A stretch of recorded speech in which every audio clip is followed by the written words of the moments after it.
Dear colleagues,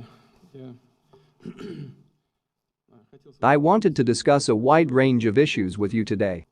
The Minister of Defense has returned from a business trip abroad. He will talk about its results and report on the progress of the special military operation. Of course, we will talk about the situation in the Middle East and on issues of ensuring law and order in Russia itself. We will talk about protecting the rights of our citizens and public safety, civil peace and interethnic harmony, including taking into account external threats. At a recent meeting with leaders of religious associations, as you know,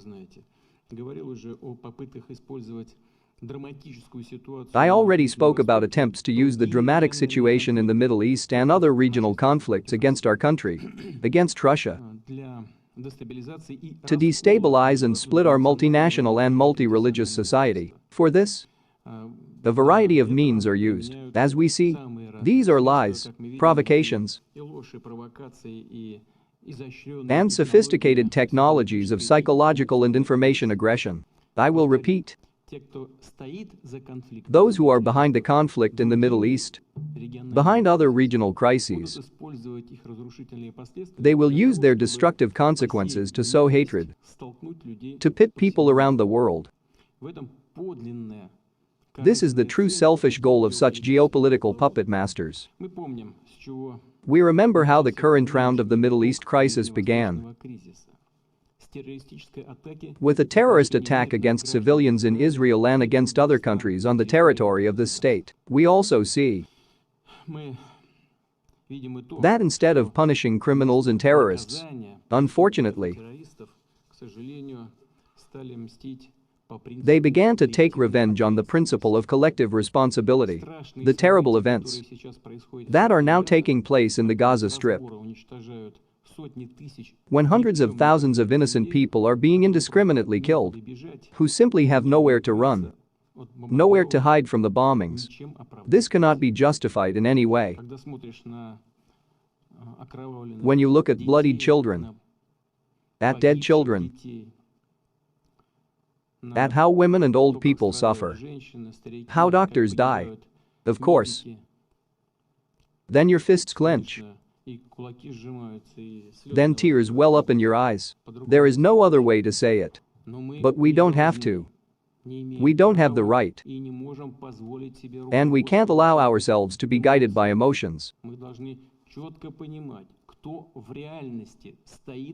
We must clearly understand who is really behind the tragedy of the peoples of the Middle East and other regions of the world, who is organizing the deadly chaos, and who benefits from it, in my opinion. Today this has already become obvious and clear to everyone. Customers act openly and brazenly. It is the current ruling elites of the United States and their satellites that are the main beneficiaries of global instability. They extract their blood rent from it. Their strategy is also obvious. The United States is a world superpower. Everyone sees and understands this. Even based on trends in the global economy, is weakening. They are losing their positions. The American world, with one hegemon, is collapsing, disappearing, gradually but steadily becoming a thing of the past. But the United States does not want to put up with this. On the contrary, they want to maintain and extend their dominance, their global dictatorship. And in conditions of general chaos, it is more convenient to do this. Because with the help of such chaos, they expect to restrain and destabilize their competitors, as they put it, their geopolitical opponents, to which they include our country.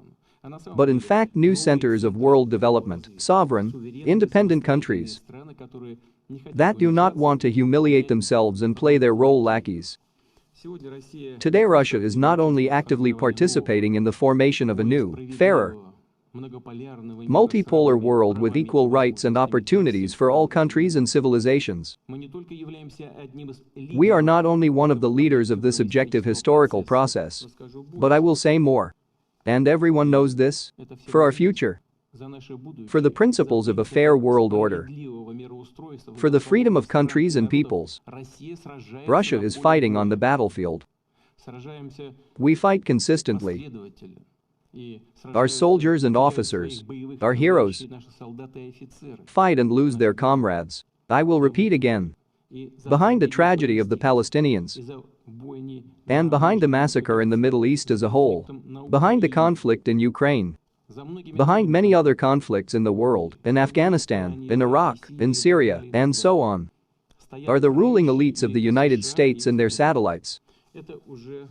This is already obvious to everyone. They are the ones who are planting their military bases everywhere. On occasion and without any occasion, they constantly use military force. They send weapons into conflict zones. They also send financial resources, including to Ukraine and the Middle East. They incite hatred in Ukraine and the Middle East. Without achieving results on the battlefield, they want to split us, as far as Russia is concerned, from within, weaken us and sow confusion. They are also not satisfied with any participation of Russia in solving global and regional problems, including the Middle East settlement. They are generally not happy when someone acts or speaks not according to their orders. They believe only in their exclusivity, in the fact that everything is allowed to them. They do not need lasting peace in the Holy Land. They want constant chaos in the Middle East. Therefore, they do their best to discredit those countries that insist on an immediate ceasefire in the Gaza Strip, on stopping the bloodshed, that are ready to make a real contribution to resolving the crisis and not parasitize on it. Even the UN, the clearly expressed position of the world community, is subject to attacks, real persecution and attempts to discredit it. I want to emphasize, in our approaches to the situation in the Middle East, unlike the West, there has never been self-interest, intrigue or a double bottom. We have stated and are declaring our position openly, and it does not change from year to year. The key to resolving the conflict is the creation of a sovereign, independent Palestinian state, a full-fledged Palestinian state. We have spoken about this openly, honestly and more than once to both the Palestinian and Israeli leadership. I will repeat. The truth is that the stronger Russia is, the more united our society is,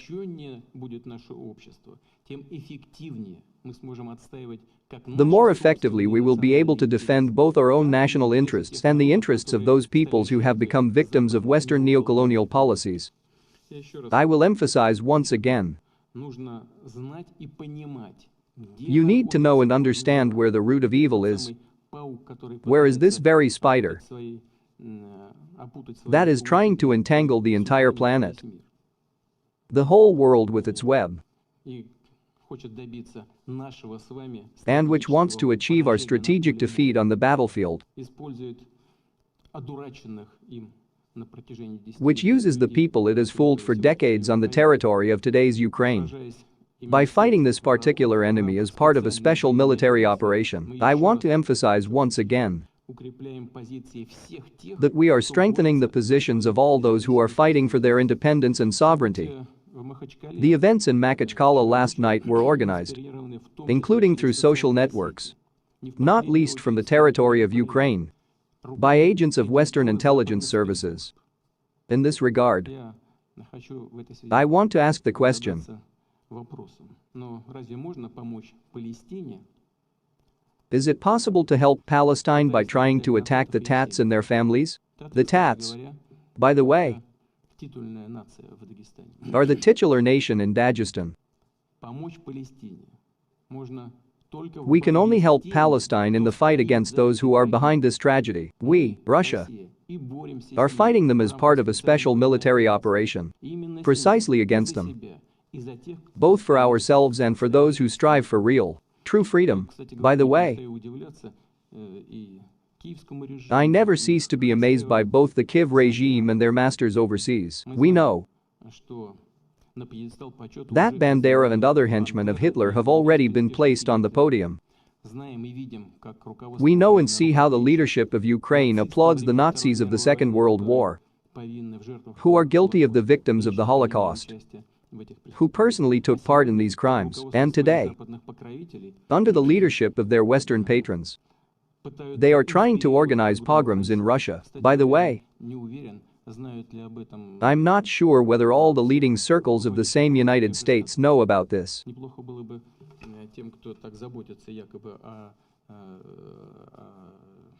It would be nice for those who supposedly care so much about the citizens of Israel to conduct an investigation into what their special services are doing in Ukraine if they are trying to organize pogroms in Russia. These are enemies, it is impossible to say otherwise, but those who really defend truth and justice, who fight against evil and oppression, against racism and neo-Nazism, which are encouraged by the West, are now fighting at the front, near Donetsk, Avdiivka, on the Dnieper River. I will repeat, these are our soldiers and officers.